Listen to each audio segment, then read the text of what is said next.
आज तक। मैं हूं आपके साथ नवजोत रंधावा। चीन की चौतरफा मोर्चाबंदी शुरू हो गई है। सरहद से प्रधानमंत्री मोदी ने सख्त संदेश दिया तो चीन बिलबिलाने लगा। वहीं चीन को घेरने के लिए प्रधानमंत्री मोदी कूटनीतिक, सामरिक और आर्थिक मोर्चे पर भी जबरदस्त काम कर रहे हैं। और इस बीच लद्दाख में प्रधानमंत्री ने जवानों की हौसला अफजाई की और उनके पराक्रम को सलाम किया।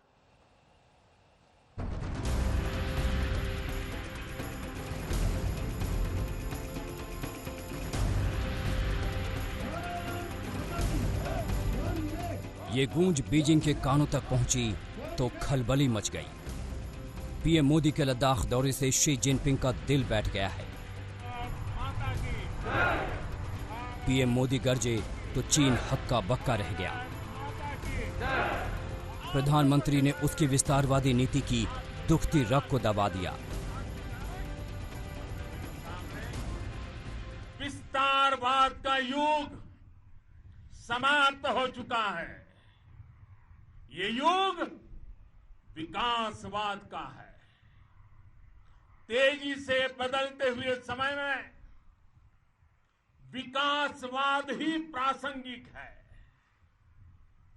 विकासवाद के लिए ही अवसर है और विकासवाद ही भविष्य का आधार भी। पूर्वी लद्दाख में धोखेबाजी करके चीन ने बड़ा गुनाह किया है। उसने शेर को ललकारा है, अब उसका जीना मुहाल हो जाएगा। चीन की चौधराहट पर चोट चौतरफा शुरू हो गई है। चीन के खिलाफ भारत ने ऐसा जाल बिछाया है कि वो कहीं का नहीं रहेगा। पूरी दुनिया में वो बेनकाब हो जाएगा, अलग थलग पड़ जाएगा। सरहद पर उसे सबक सिखा दिया गया, आगे भी चोट देने का पूरा प्लान है। कूटनीतिक मोर्चे पर ड्रैगन की घेराबंदी हो रही है, साथ ही सामरिक स्तर पर भी जोर शोर से तैयारी चल रही है। वहीं आर्थिक मोर्चे पर चीन ने सिर्फ ट्रेलर देखा है, उसे पूरी फिल्म देखना बाकी है।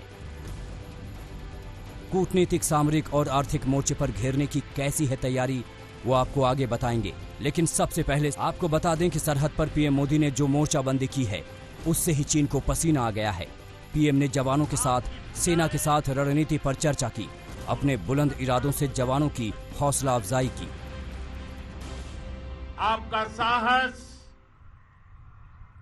उस ऊंचाई से भी ऊंचा है जहां आप तैनात हैं। आपकी भुजाएं उन चट्टानों जैसी मजबूत है जो आपके इर्द गिर्द खड़ी है। आपकी इच्छा शक्ति आसपास के पर्वतों जितनी अटल है। एक योद्धा, एक कर्मवीर, एक कमांडर की तरह पीएम मोदी ने खुद मोर्चा संभाला। लेह में war memorial hall of fame भी गए, शहीदों को नमन किया, श्रद्धांजलि दी। पीएम के इस दौरे के जरिए भारत ने बता दिया है कि विवाद एक तरफा चीन ने पैदा किया है। ये जमीन कल भी हिंदुस्तान की थी, आज भी है और आगे भी रहेगी। लिहाजा प्रधानमंत्री कहीं भी जा सकते हैं। लद्दाख के अलग अलग इलाकों में जहां भारत और चीन की सेनाएं युद्ध के मोर्चे पर आमने सामने खड़ी हैं, इस मौके पर प्रधानमंत्री मोदी ने सीधे फॉरवर्ड पोस्ट पहुंचकर जवानों का हौसला बढ़ाया और उनमें जोश भर दिया। इसके साथ ही प्रधानमंत्री ने चीन के लिए भी कड़ा संदेश दिया। प्रधानमंत्री ने साफ किया कि चीन के खिलाफ भारत की हर मोर्चे पर तैयारियां माकूल हैं और चीन जिस भाषा को समझता है उसी भाषा में उसे कड़ा जवाब दिया जाएगा। गलवान घाटी में हिंसक झड़प में घायल जवानों से मिलने लेह के अस्पताल पहुंचे, उनमें नई ताकत भरी। आज जो विश्व की स्थिति है, वहां जब मैसेज जाता है कि भारत के वीर जवान ये पराक्रम दिखाते हैं, ऐसी शक्तियों और शक्तियों के सामने दिखाते हैं, तब तो दुनिया भी जानने को बड़ा इच्छुक रहती है कि नौजवान है कौन, उनकी ट्रेनिंग क्या है, उनका त्याग कितना ऊंचा है, इनका कमिटमेंट कितना बढ़िया है। आज पूरा विश्व आपके पराक्रम का एनालिसिस कर रहा है। पीएम मोदी के इस दौरे पर chief of defence staff Bipin Rawat और army chief general Manoj Mukund Naravane भी थे। 11,000 फीट की ऊंचाई पर नीमू में पीएम ने आर्मी, एयरफोर्स और आईटीबीपी के जवानों से भी बात की। साथ ही चीन को साफ संदेश दिया कि भारत अपनी संप्रभुता और अखंडता से कोई समझौता नहीं करेगा। अभिषेक भल्ला के साथ मंजीत सिंह नेगी, आज तक। प्रधानमंत्री ने सेना की हौसला अफजाई कर बीजिंग तक को संदेश पहुंचा दिया है, वो भी बिना चीन का नाम लिए। अन्य मोर्चों पर भी तिरंगे की शान बढ़ती जा रही है। हम आपको दिखाते हैं कैसे भारत की मदद के लिए दुनिया के देशों ने कदम उठाए हैं।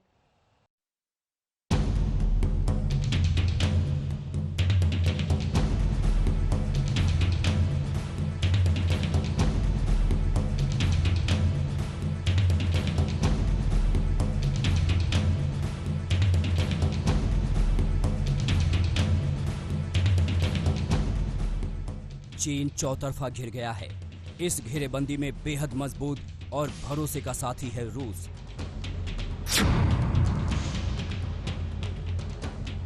चीन से जारी कड़वाहट के बीच भारत ने रूस से 33 फाइटर जेट खरीदने की मंजूरी दी है। समझौते के तहत 12 नए सुखोई 30 MKI और 21 MiG-29 लड़ाकू विमान खरीदे जाएंगे। साथ ही 59 MiG-29 लड़ाकू विमानों के अपग्रेडेशन पर भी मुहर लग गई है। इस सौदे पर 38,900 करोड़ खर्च होंगे। मोदी सरकार के इस फैसले से भारत की आसमानी ताकत में जबरदस्त इजाफा होगा।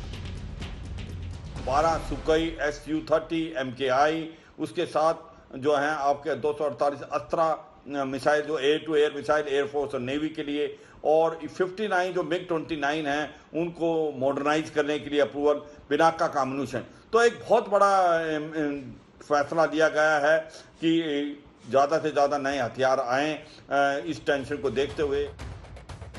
रूस के राष्ट्रपति पुतिन ने पीएम से बातचीत में भारत के साथ द्विपक्षीय रिश्ते को और मजबूत करने पर जोर दिया। साथ ही सामरिक साझेदारी को मजबूत करने की बात भी दोहराई। इस मोर्चेबंदी की अगली कड़ी है फ्रांस के साथ। चीन जान ले कि दुश्मन को मटियामेट करने का मादा रखने वाला राफेल भी इसी महीने भारत आ रहा है। फ्रांस से 36 राफेल की डील हुई है, जो 2022 तक पूरी होनी है। लेकिन उसके 6 राफेल जल्द अपनी ताकत दिखाने के लिए तैयार होंगे। उन्हें अंबाला एयरबेस पर तैनात किया जाना है। एयरफोर्स के लिए राफेल गेम चेंजर बनने की क्षमता रखता है।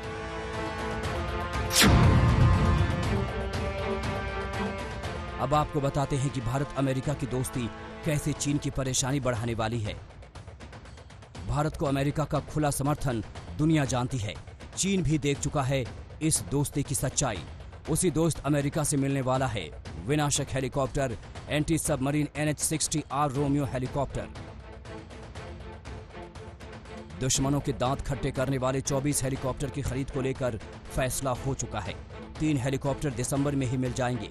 ये ऐसे हेलीकॉप्टर हैं जो एंटी शिप मिसाइल और टॉर्पीडो से लैश होते हैं, जो समंदर में कई 100 मीटर नीचे दुश्मन की पनडुब्बी को तबाह कर सकते हैं। और अब चीन जापान की भी सुन ले, जिसने खुलकर उसकी विस्तारवादी नीतियों का विरोध किया है। लद्दाख में जो हुआ उस पर जापान ने 2 टूक कह दिया है कि वो LAC की यथास्थिति बदलने के एक तरफा प्रयास का विरोध करता है। कुल मिलाकर ये कि चीन लगातार फंसता जा रहा है। अगर वक्त रहते अपनी आदतों को नहीं बदलता तो उसे अंजाम भुगतने के लिए तैयार रहना होगा। दिल्ली से गीता मोहन और लेह से अभिषेक भल्ला के साथ आज तक ब्यूरो। चीन को सबक सिखाने के लिए कूटनीति के मोर्चे पर भी मोदी सरकार दिन रात लगी हुई है। अमेरिका, फ्रांस, जापान, रूस, वियतनाम, ताइवान समेत दुनिया के कई देशों ने चीन की विस्तारवादी नीति पर प्रहार किया है और भारत के रुख का समर्थन। यानी इस चक्रव्यूह में ड्रैगन ऐसा फंसेगा कि वो छटपटा कर रह जाएगा।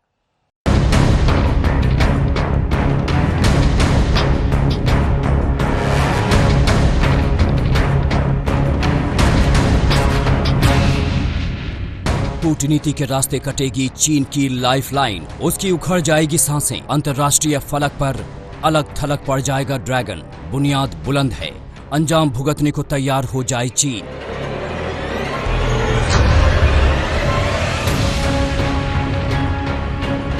चीन के खिलाफ दुनिया लामबंद है। भारत ने कूटनीति के जरिए चीन को घेरने का काम तेज कर दिया है। समर्थन चौतरफा मिल रहा है। गलवान में हिंसक झड़प के बाद दुनिया भर के देश भारत के साथ हैं। अमेरिका, फ्रांस, रूस, जापान, ऑस्ट्रेलिया, वियतनाम, ताइवान समेत दुनिया के कई मुल्क भारत की नीति को जायज ठहरा रहे हैं, वहीं चीन को कोस रहे हैं। जरूर कूटनीतिक सफलता कहा जा सकता है, मगर सिर्फ इससे काम नहीं चलेगा, क्योंकि चीन के साथ जो हमारा मसला है ये जारी रहेगा और वैसे ही हमारा ये कूटनीतिक प्रयास भी जारी रखना चाहिए। हर रोज़ हर वक्त हमें कोशिश करना पड़ेगा, सिर्फ बड़े देशों के साथ ही नहीं मगर छोटे देशों के साथ भी, हमारे जो बगल वाले देशों के साथ भी हमें ये प्रयास जारी रखना चाहिए।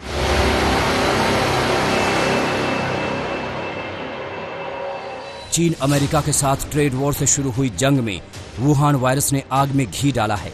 अमेरिका लगातार चीन पर हमले कर रहा है, वहीं अमेरिका भारत के समर्थन में आवाज बुलंद कर रहा है।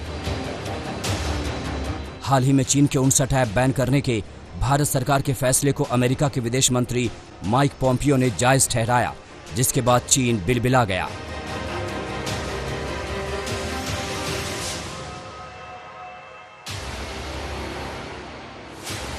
माइक पोम्पियो झूठ फैलाते रहते हैं और लोगों को बरगलाते रहते हैं। भारत चीन के रिश्तों में आई तलखी को देख अमेरिका चीयरलीडर्स की तरह बर्ताव कर रहा है।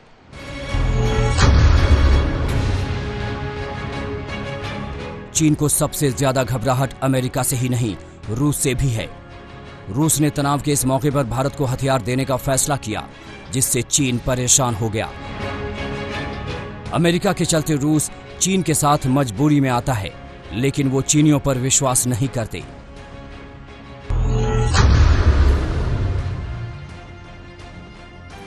दोस्ती की मिसाल तो फ्रांस ने कायम की है।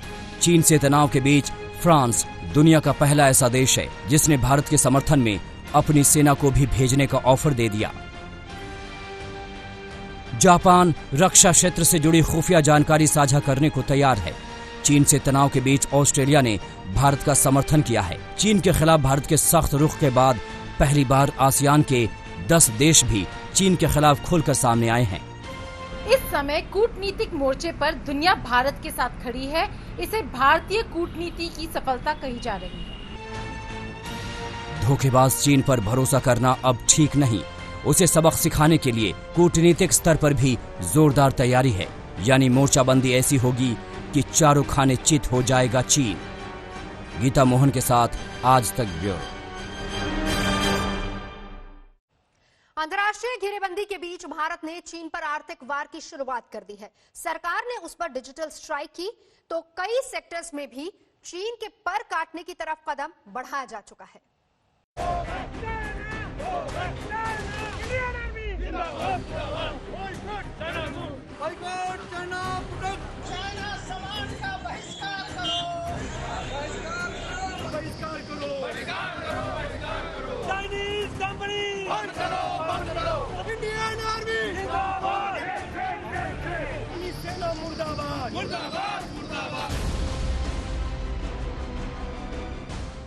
चीन के खिलाफ भारत का एक एक दांव असरदार साबित हो रहा है।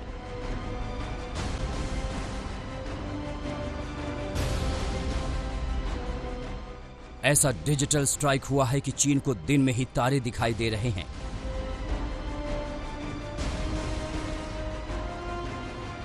सीमा पर चीन ने घात किया तो जवाब के रूप में भारत ने डिजिटल स्ट्राइक किया। बिना देर किए सरकार ने 59 चीनी ऐप को बैन कर दिया। भारत की जनता के डेटा की सुरक्षा पर कोई हम समझौता नहीं करेंगे। भारत की अखंडता, भारत की संप्रभुता, भारत की सुरक्षा, इस पर हम कोई समझौता नहीं करेंगे। और भारत के लोगों की सुरक्षा के लिए भारत डिजिटल स्ट्राइक करना भी जानता है। यह है भारत का संकल्प और साहस, यह हमें समझना चाहिए। चीन ने सपने में भी नहीं सोचा था कि भारत ऐसा कदम उठाएगा। अब फैसले के बाद चीन दो देशों के बीच समझौतों की दुहाई दे रहा है। उसे अपने कंपनियों की चिंता खाए जा रही है। अब कारोबारी मोर्चे पर कैसे चीन को झटका लगा है, ये भी जान लीजिए। चीन को ऐसा जहर दिया जा रहा है कि वो तिल तिल कर तड़पेगा, बेचैन होगा, छटपटाएगा, क्योंकि रही सही कसर भी पूरी हो जाएगी। पावर सेक्टर बड़ा झटका देने को तैयार है। हम तो ये झटका दे रहे हैं, 1-2 दिन में ऑर्डर निकल जाएगा। उसके बाद जो भी चीनी सामान आ रहा है वो आसानी से आ नहीं पाएगा। पहले तो परमिशन चाहिए, तो परमिशन तो हम देंगे नहीं ऐसे इक्विपमेंट के लिए जिसमें कि साइबर मैलवेयर आप लगा सकते हैं। आप बाकी भी जिसमें साइबर मैलवेयर लगाने का खतरा नहीं भी है उसको भी, लेकिन हम वेरिफिकेशन जरूर करेंगे, चेकिंग जरूर करेंगे। सरकार ने चीनी प्रोडक्ट पर कस्टम ड्यूटी बढ़ाने का फैसला किया है ताकि आयात पर काबू किया जा सके। इसकी भी तैयारी हो चुकी है कि किसी चीनी कंपनी को देश के हाईवे प्रोजेक्ट में मौका नहीं मिलेगा। घरेलू कंपनियों को बढ़ावा दिया जाएगा। केंद्र सरकार इसका फैसला कर चुकी है। वहीं कई राज्य सरकारों ने भी चीन को सबक सिखाना शुरू कर दिया है। महाराष्ट्र सरकार ने चीन से करीब 5,000 करोड़ की डील रद्द कर दी। हरियाणा ने भी चीन की कंपनियों का 780 करोड़ का ऑर्डर रद्द किया। यूपी सरकार भी फैसला ले चुकी है कि बिजली विभाग चीन के बिजली मीटर का इस्तेमाल नहीं करेगा। BSNL और MTNL ने तो अपना 4G टेंडर रद्द भी कर दिया है। इन तमाम आर्थिक चोट से चीन के होश उड़ने लगे हैं। दिल्ली से गीता मोहन और संजय शर्मा के साथ आज तक ब्यूरो।